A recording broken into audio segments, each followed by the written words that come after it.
حضرت سیدنا نوح علیہ السلام کا بیٹا جناب نوح کے مشن کا مخالف تھا، تو قرآن مجید نے کہا کہ نوح یہ تیرا بیٹا ہی نہیں، وہ انکار کرتا تھا حضرت نوح علیہ السلام کا۔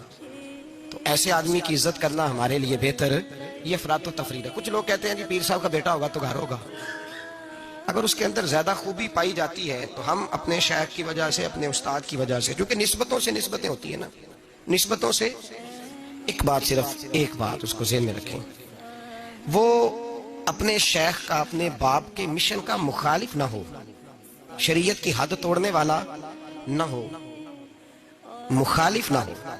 باقی اگر اس کے اعمال میں کوئی کمی بھی ہوگی تو ہمیں اس کی عزت کرنے کا حکم ہے، ہمیں اس کی عزت کرنے کا۔ اب ایک آدمی ہے وہ کہتا ہے میں نماز بھی نہیں پڑھنی، روزہ بھی نہیں رکھنا، داڑھی بھی نہیں رکھنی، لیکن میں ہوں پیر صاحب کا بیٹا، تو قرآن کہتا ہے وَكَانَ أَبُوهُمَا صَالِحًا، لہذا وہ سارے میرے ہاتھ چومو۔ اعلیٰ حضرت فاضل بریلوی رحمۃ اللہ تعالیٰ علیہ سے کسی نے مسئلہ پوچھا کہ جناب مسجد کی کوئی چیز ہے تو اگر ہم وہ بیچیں، فالتو ہو گئی یا اضافی ہے تو بیچ سکتے ہیں؟ تو اعلیٰ حضرت نے فرمایا بیچ تو سکتے ہو، پر شرط یہ ہے کہ جس کو بیچو اس کو کہو کہ کسی غلط جگہ اور تو ناپاک جگہ استعمال نہیں کرے گا، مسجد کی چیز ہے پاک جگہ استعمال کرے گا۔ اب مسجد سے لگ کے گئی ہے تو اب اس کی نسبت بڑھ گئی، اس لیے کہ مسجد، اچھا جب وہ آئی تھی کارخانے سے تب تو ساری ایک جگہ بنی ہوئی تھی۔ تو یاد رکھیں ہمارے صوفیاء جو کہتے ہیں نا استاد کے پوتے کا بھی ادب کرنا ہے، نواسے کا بھی ادب کرنا ہے، بیٹے کا بھی ادب کرنا ہے، ان کی تعلیمات پہ چلتا نہیں۔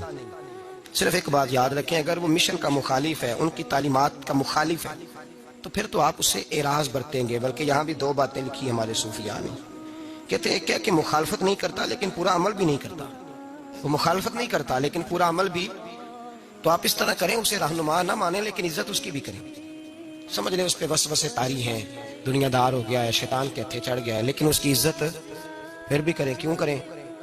تو پیر سید مراتب علی شاہ صاحب رحمۃ اللہ علیہ سے میں نے پوچھا، میں نے کہا شاہ جی کیوں کریں؟ چلیں اپنے بزرگوں کی مخالفت تو نہیں کر رہا لیکن پوری تابع داری بھی نہیں کر رہا، جب وہ اور کسی چکر میں پڑ گیا ہے تو بزرگوں کی باتیں بڑی ہوتی ہیں۔ استاد گرامی حضرت شاہ صاحب رحمۃ اللہ علیہ فرمانے لگے بھائی قرآن مجید کا صفحہ اگر کبھی کیچڑ میں لگ جائے نا، اس کو کیچڑ، تو اس پہ پیر رکھ کے نہیں گزرنا چاہیے، اس کا ادب کیا جائے، سمجھنا چاہیے حالات ایسے پیدا ہو گئے کہ کیچڑ لگ گیا ہے، اس کا حق یہی بنتا ہے کہ اسے اٹھایا بھی جائے، دھویا بھی جائے اور اونچی جگہ پہ رکھا بھی جائے۔ تو میرے بھائی یاد رکھیں، اگر ایسے لوگ جو بزرگوں کی اولاد ہیں، نبی پاک صلی اللہ علیہ وسلم نے فرمایا تیری ساس اور تیرا سسر تیرے ماں باپ ہیں، چاہے ان کے ساتھ ایک رات انسان ایک مکان میں ایک رات بھی نہ گزری ہو، چاہے ایک دن بھی کھانے پہ اکٹھے نہ ہوئے ہوں کوئی، تو کس وجہ سے ماں باپ ہو گئے؟ کس کی وجہ سے؟ جی بیوی کی وجہ سے۔ کس کی وجہ سے؟ یعنی نسبت کی وجہ سے۔ نسبت اس کا ایک اثر ہے، اس کی ایک حیثیت ہے دین میں، نسبت کا احترام کیا جائے گا، نسبت کا ادب کیا جائے گا۔